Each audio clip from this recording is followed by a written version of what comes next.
this guy stand back. What if we sat down? There we go. No, that's good. Is this good? That's good. Greg, you're getting taller as I think it's these shoes. It might be the lumberjack shirt. I don't know what it is, but I feel like you've gotten taller since the start of this game. It's finally over.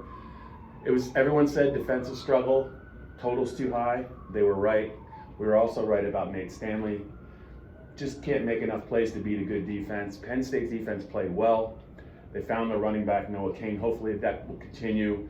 But what stood out to you about this game? And then we're going to talk a little bit about the Michigan game that's coming up next. Yeah, I mean, the thing that jumped out, this was clearly a big one for James Franklin. Yes. You know, every game's the same, got to give out the stat. But he wins for the first time as a head coach on the road against a ranked top team. 25 team. Yeah, and he sprinted, after he did the interview with Big Ten Network, he sprinted from midfield the whole way down to the other end zone. And then ran up the entirety of Penn State's sideline, high-fiving the Penn State fans who stuck around. I mean, clearly I think that he knows that it's not a program-defining win, but it's one you had to have on the road to He's those unbeaten kind of against games. Iowa. Right, and now they have Michigan coming to town next week. Game day will be there, it's been announced. So, good start to the year for Penn State, no question. 6-0, and kind of like echoing what you said in the video with Dave, they found a way to win without explosive plays, and that can't be understated. Right. And Dave and I talked about the defense and talked about Noah Kane. I think a lot of people are going to be talking about them, and you're going to read a lot about them, and deservedly so. I want to just talk about Blake Gillikin, the punter. Excellent. One of the hidden stars of the game. I think he had 7 punts, 42 yards a kick, 5 inside the 20.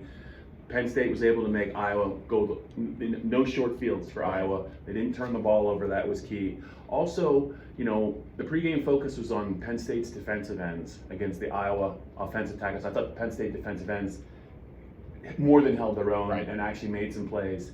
But I want to just talk a little bit about Penn State's left tackle, Rasheed Walker.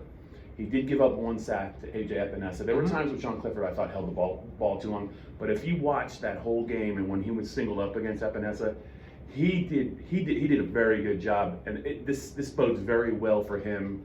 A guy making his 6th start. I think they have a tremendous player here. I thought he played very well. I thought in general the Penn State offensive line also played. They were finally able to run the ball.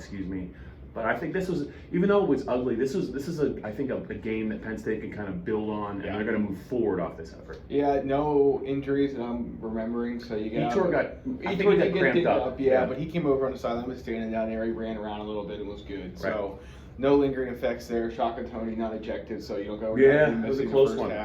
It was from the terrific John O'Neill. So. Good win, and now it's on to Michigan, which I think is going to be a pretty fascinating game. Josh Gaddis and Ricky Ronnie are obviously both on the James Franklin coaching tree. They're guys that have learned under Joe Moorhead, and they want to do the same thing, and they know each other pretty well, and I think both defensive coordinators are going to get a lot of intel on the other guy before kickoff. Yeah, and this game has not been very close. It's been, Michigan beat Penn State really badly in 2016. They came back and won the Big Ten title. Penn State returned the favor at Beaver Stadium in 2017, and it was more the same for Michigan last year. I don't know what the opening point spread will be, but this feels to me like a game where Penn State, if they just execute, they're going to be very hard to beat. I would say that I would put the opening line 7.5, and see if it moves from there. I just think Michigan's going to have their hands full with this crowd. And the way that this defense is playing, it's going to be awfully tough, I think, for Michigan to get to 20 in this game. I thought that was the number Penn State needed to get to tonight. They didn't. And they found a way for the 3rd consecutive year to kind of solve Nate Stanley, who's a veteran quarterback. He just couldn't make enough plays. And the Penn State defense has just done a tremendous job all year against the run, and they were really good again tonight. 2.3 yards per carry. When you do that and force Nate Stanley in the throwing situation, Bob, as we talked about, prior to the game, he is going to mess up eventually, and he did. Jaquan Brisker with the interception, Noah Kane, the touchdown run, and that sealed the deal.